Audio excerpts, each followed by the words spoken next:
After the end of World War II, the world was split into two, East and West. This marked the beginning of the era called the Cold War.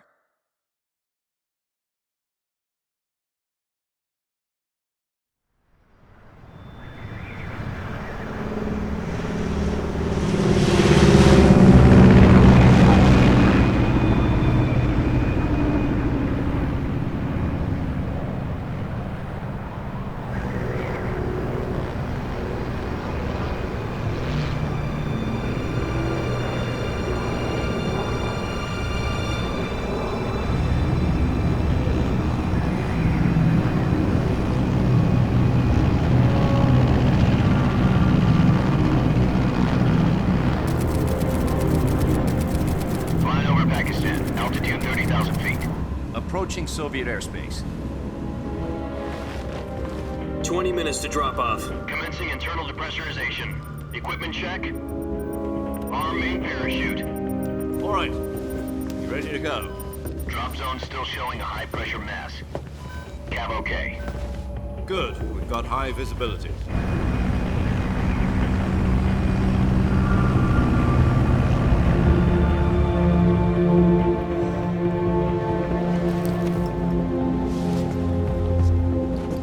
Put out that cigar. Connecting oxygen hose to interior connector. Put on your mask.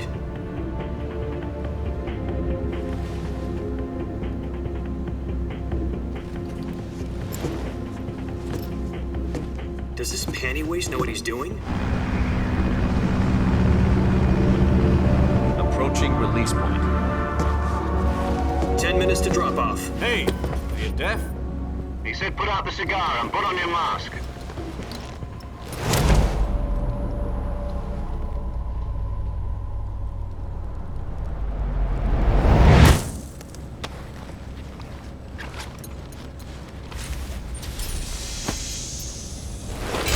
Depressurization complete. Checking oxygen supply. 6 minutes to drop off. Opening rear hatch.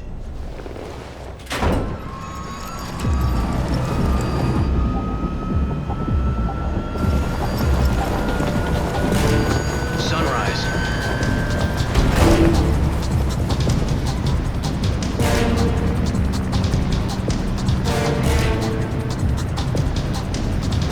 External temperature minus 46 degrees Celsius. 2 minutes to drop off. Stand up. You'll be falling at 130 miles per hour. Try not to get frostbite from the wind chill. 1 minute to drop off. Move to the rear. Activate the air bottle. This is one for the history books. The world's first halo jump. 10 seconds to drop off. Stand by. Status okay. All green. Prepare for drop-off. Countdown. 5, 4, 3, 2, 1. Spread your wings And fly. God be with you.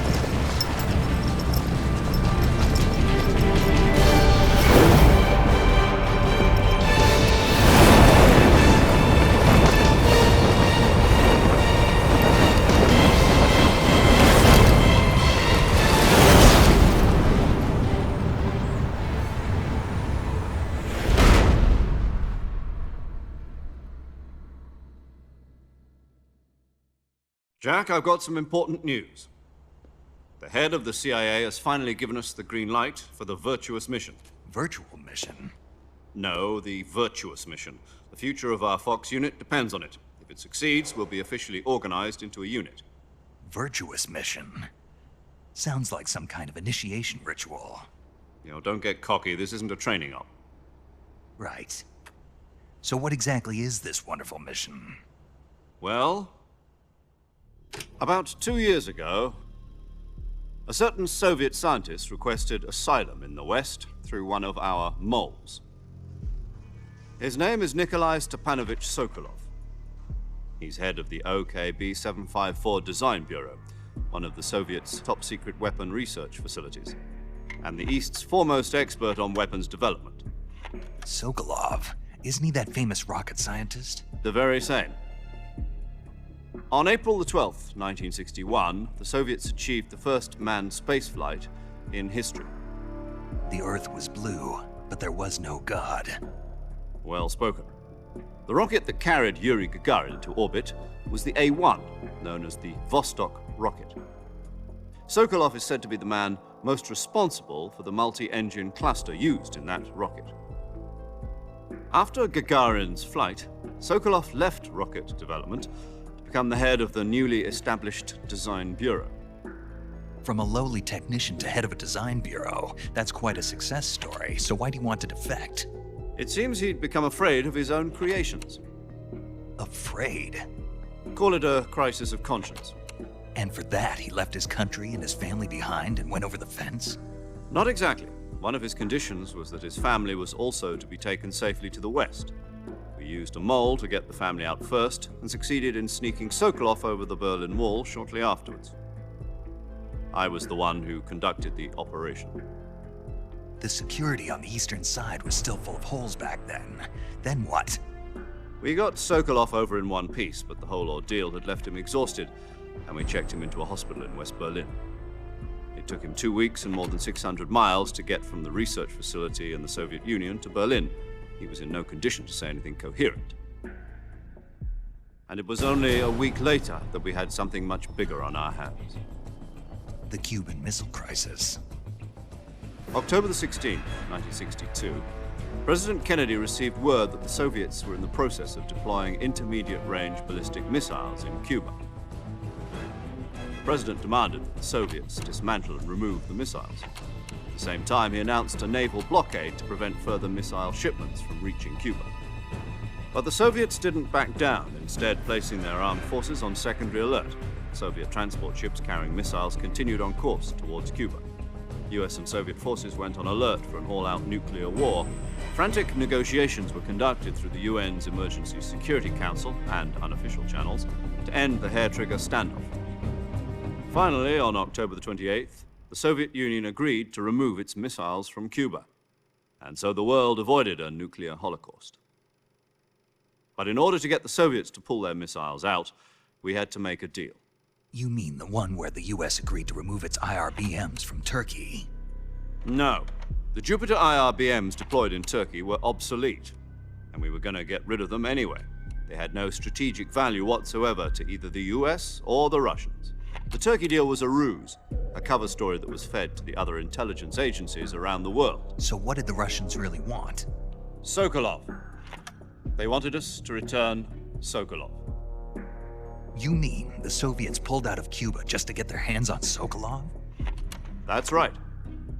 What the hell was he working on? At the time, we had no idea. We were running out of time. It was either give up Sokolov or risk full-scale nuclear war. In the end, we had no choice. President Kennedy gave in to Khrushchev's demand. The next day, I got Sokolov out of the hospital, handing him over to agents on the eastern side. Sokolov kept on screaming, "Save me," until he disappeared from my sight. Then a month ago, we received some new information from one of our moles. About Sokolov?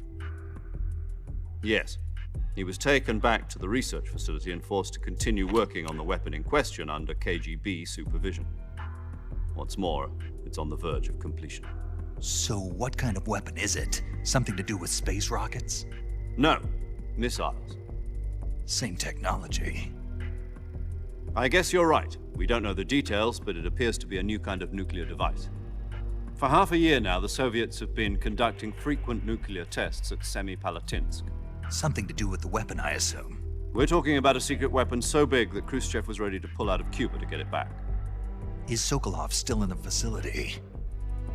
No. According to our intelligence, he's in Selinoyarsk, a place in the mountains about 3 miles to the west that's known as the Virgin Cliffs.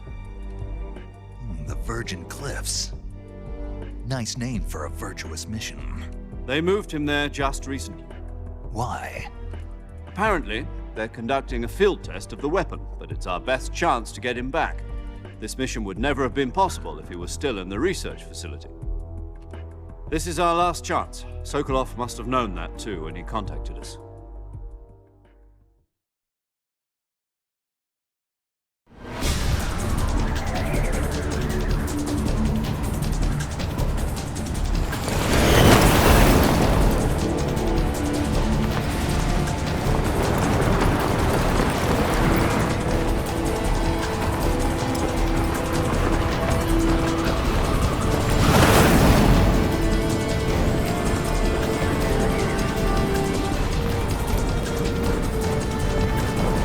Listen up, Jack.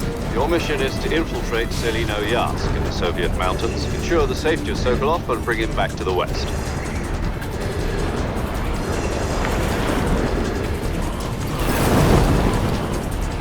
If we don't get Sokolov back before that weapon is complete, we'll be facing a major crisis. The clock is ticking.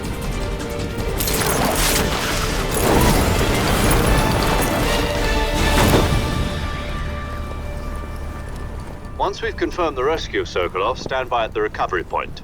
A recovery balloon will be dropped at that point. Helium will be pumped into the balloon to inflate it. The process takes about 20 minutes. Once it's complete, the gunship's arm will latch onto the balloon and pull it up. The Fulton surface-to-air recovery system. I'm familiar with the theory. Take it easy. It's been combat-proven. Do you think Sokolov is up to it? The shock will be less than during a parachute jump, and the arm can handle up to 500 pounds. So you're planning on going over the border in a single combat Talon? She's equipped with two 6-barrel 20mm Vulcan cannons, as well as two 40mm machine guns. Sounds like she could hold her own against a battalion of tanks. Even with the fuel in the reserve tank, we're facing a 4-hour time limit. If all goes well, it shouldn't take more than a few hours. Home in time for dinner.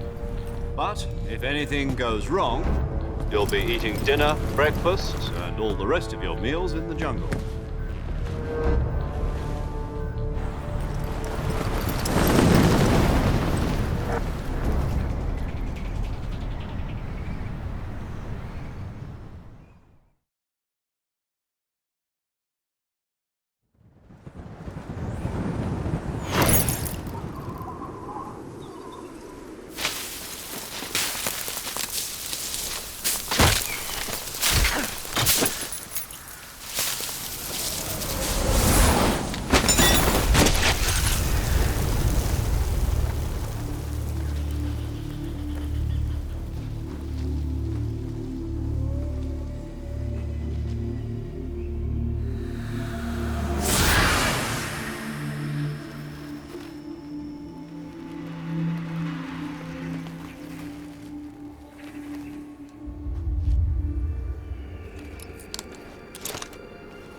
Do you copy?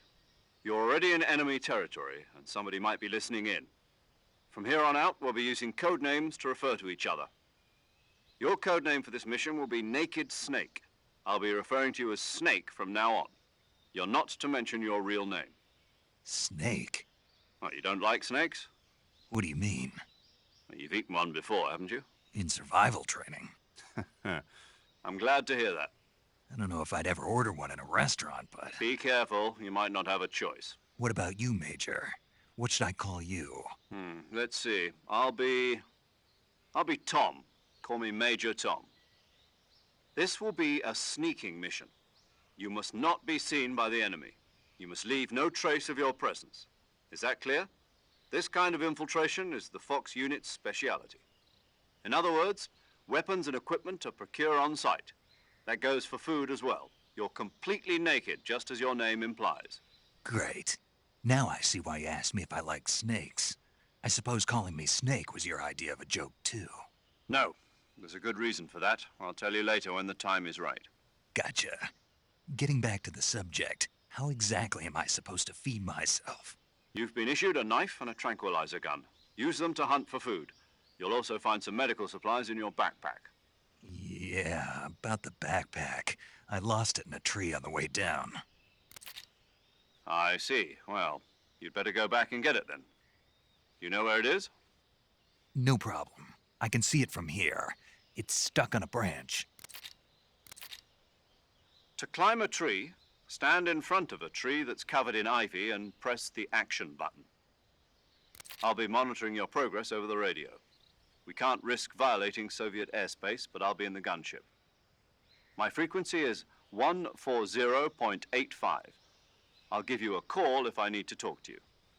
If you need to talk to me, use the send function. Okay, Snake, go get your backpack.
I see you've retrieved your backpack, Snake. To equip a weapon, it's necessary to take it out of your backpack. In the survival viewer, choose Weapon from the backpack. Your available weapons will be displayed in a list on the screen. From that list, choose the weapon you want to equip and press the Enter button. For other equipped items, just do the same thing from Item. Got it. Use the survival viewer backpack. Yep, that's right. Survival is fundamental to this mission. After you've been out in the field for a while, your stamina will start to drop. If your stamina gets too low, it'll affect your performance. You won't be able to shoot accurately, for example, and your wounds won't heal as smoothly. Keep an eye on your stamina so you don't run out. To recover lost stamina, you can hunt for local flora and fauna. You can use either your tranquilizer gun or your knife to hunt. My only weapon is a Mark 22 Hush Puppy tranquilizer gun? That's right. It's been fitted with its own suppressor. However, the suppressor will deteriorate every time you fire. Once its durability reaches 0, the noise suppression effect will be gone. So don't get too trigger-happy with it. The suppressor's durability is shown in the icon. Any weapons and equipment beyond what you're carrying now, you'll have to find as you go. I have to find my own weapons and equipment? Whose crazy idea was this, anyway? Solo covert actions are standard Fox operating procedure. You can't leave any traces of your presence. No weapons, equipment, footprints, sweat, or bodily wastes. The same goes for bullets and cartridges, too. Your presence in enemy territory is already a violation of international conventions of warfare. There aren't supposed to be any American soldiers in Russia. It could spark an international incident. You can't let anyone see you. You can't let the enemy know you're there. This is a stealth mission. You're a ghost, Snake, in every sense of the word. And there'll be no rescue if you're captured. The military and US government will deny any involvement in the affair. Then I'll just have to take care of myself, huh? I'm afraid so. You've been given a fake death pill for that purpose. SAS guidelines stipulate that soldiers on covert ops like this one be issued a potassium cyanide capsule. Tape it to your body so you can take it when you need to. How generous of you. Use it if you're taken prisoner by the enemy. It'll send you into a state of false death for a short time. Fooling them into thinking that I'm really dead. So how do I come back to life? Just take the revival pill. You mean that thing they put in my tooth before the mission? That's the one. But be careful. If you remain in a state of false death for too long, nothing will be able to bring you back. Remember that. I'll keep it in mind. You said this was a solo mission, right? Right. I guess that means I can't count on any reinforcements. Correct. The mission rests entirely in your hands. A real one-man army. Relax. There's a support team ready to back you up over the radio. Who? I'll introduce them to you. This time, survival is of utmost importance. The first member of the support team will be in charge of monitoring your physical condition, acting as a medic, so to speak, as well as recording your mission data. She's a member of Fox as well, and she's here on the gunship with me. She? Hello, Snake. I'm paramedic. Nice to meet you. Paramedic. As in a medic who comes in by parachute. Aren't you going to tell me your real name? Are you going to tell me yours, Mr. Snake? My name, huh? It's John Doe. And they call you Jack for short. You're a regular Captain Nemo. A name means nothing on the battlefield. After a week, no one has a name. What's your name? Jane Doe. Very funny. I wasn't joking, but I'll tell you my name only if you manage to make it back alive. My frequency is 145.73. She's also in charge of recording your mission data. Whenever you want to save, send a message over the reserved save frequency, 140.96. So saving lets me record my mission data. That's right. It also records the state of your health. Good to know. There's one more person I want to introduce you to, Snake. Huh? Speaking of snakes, you remember the boss, don't you? A legendary soldier and your mentor. Actually, it was the boss that got the DCI's authorization in the first place. She's going to be serving as Fox's mission advisor. The boss is? She also helped me plan this mission. She and I were at SAS together. Jack, is that you? How many years has it been? Boss? That's right. It's me. Oh. Talk to me. Let me hear your voice. It's been 5 years, 72 days, and 18 hours. You've lost weight. You can tell just by the sound of my voice. Of course I can. I know all about you. Really? Well, I don't know anything about you. What's that supposed to mean? Why'd you disappear on me all of a sudden? I was on a top-secret mission. You didn't need me anymore. But there were still so many things I wanted you to teach me. No, I taught you everything you needed to know about fighting techniques. I taught you all I could. The rest you needed to learn on your own. Techniques, sure. But what about how to think like a soldier? How to think like a soldier? I can't teach you that. A soldier needs to be strong in spirit, body, and technique. And the only thing you can learn from someone else is technique. In fact, technique doesn't even matter.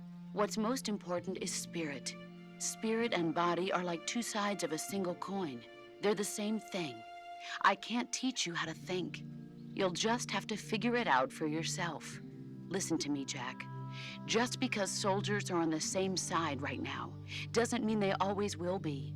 Having personal feelings about your comrades is one of the worst sins you can commit. Politics determine who you face on the battlefield. And politics are a living thing. They change along with the times. Yesterday's good might be tomorrow's evil. Is that why you abandoned me? No, it had nothing to do with you. I already told you, Jack. I was on a top-secret mission. A soldier has to follow whatever orders he's given. It's not his place to question why. But you're looking for a reason to fight. You're a natural-born fighter, but you're not quite a soldier. A soldier is a political tool, nothing more. That's doubly true if he's a career soldier. Right and wrong have no place in his mission. He has no enemies and no friends. Only the mission. You follow the orders you're given. That's what being a soldier is. I do whatever I have to get the job done. I don't think about politics. That's not the same thing. Sooner or later, your conscience is going to bother you. In the end, you have to choose whether you're going to live as a soldier or just another man with a gun. There's a saying in the Orient, loyalty to the end. Do you know what it means? Being patriotic. It means devoting yourself to your country. I follow the president and the top brass. I'm ready to die for them if necessary. The president and the top brass won't be there forever. Once their terms are up, others will take their place. I follow the will of the leader, no matter who's in charge. People aren't the ones who dictate the missions. Then who does? The times. People's values change over time, and so do the leaders of a country. So there's no such thing as an enemy in absolute terms. The enemies we fight are only enemies in relative terms, constantly changing with the times. As long as we have loyalty to the end, there's no point in believing in anything, even in those we love. And that's the way a soldier's supposed to think? The only thing we can believe in with absolute certainty is the mission, Jack. All right, but do me a favor. What is it? Call me Snake. Snake. Oh, right. Your code name is Snake. It suits you well. That's right. The legendary unit that the boss put together during World War II was a snake. The Cobra unit, a group of heroes that brought the war to an end and saved the world. As long as you've got a legendary hero backing you up, you'll be fine. Isn't that right, Snake?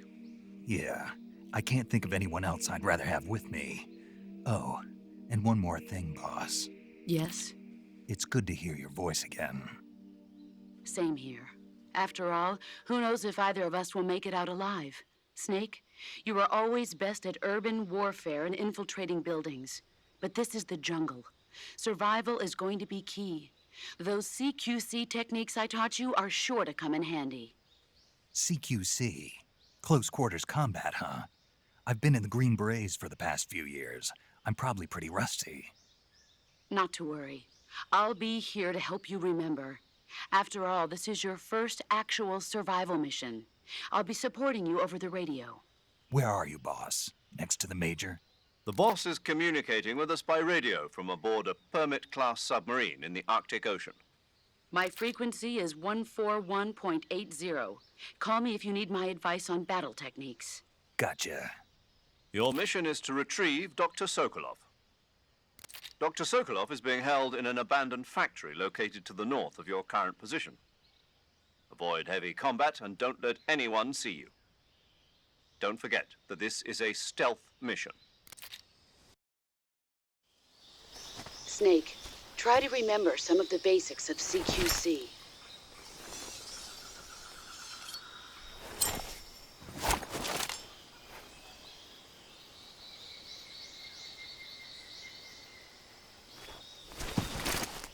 Commencing virtuous mission now.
Major, I've spotted 2 enemy soldiers. They're probably KGB troops sent to guard Sokolov. AK-47s and grenades.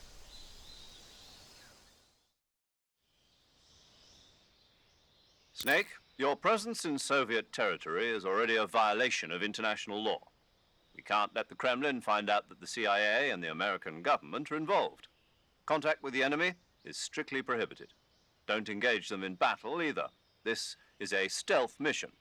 Got that? The Major is right. The point of this mission is to sneak through the jungle without being seen. The success of the mission depends on how well you use your camouflage. Change your camouflage by selecting Camouflage from the Survival Viewer.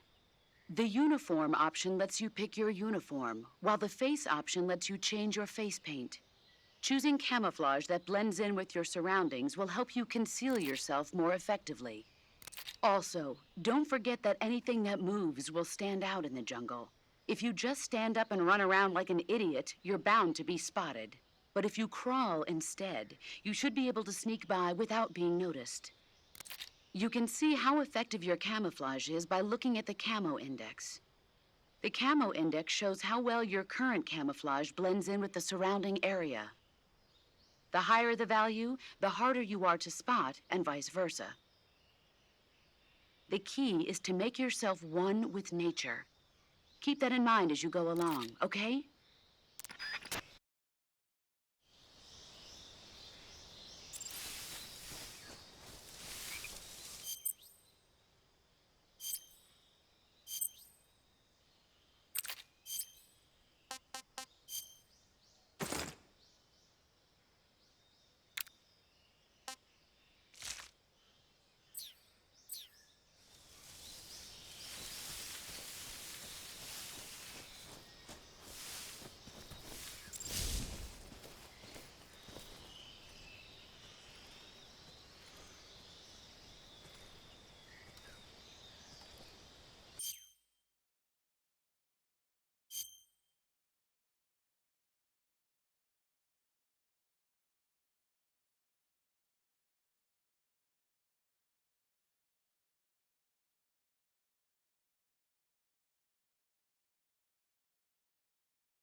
think I... Huh?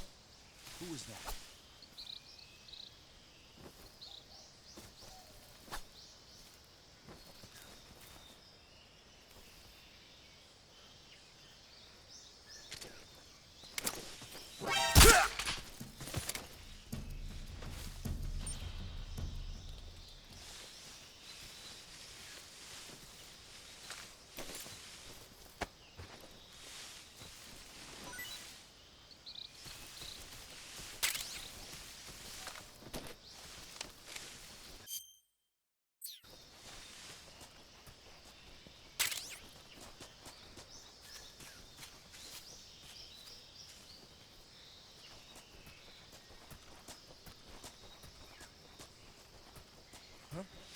Something there. Huh? Who was that?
Major, I've reached the abandoned factory where Sokolov is supposedly being held. This place is a dump.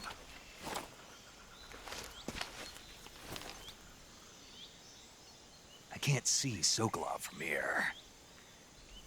The security is pretty tight. There are sentries posted around the perimeter. I wonder how many are inside.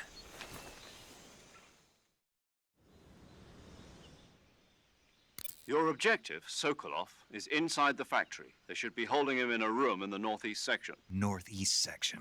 Got it. Be careful. Your mission is to bring Sokolov back alive. He must not be exposed to any kind of danger. Do not approach Sokolov while in the alert phase. Right. Oh, and one more thing, Snake. You mean there's more? No, it's just that when you get to Sokolov, I want you to tell him something from me. And that is? Sorry for being so late. Is that all? Yes. Understood. Beginning my approach to the target.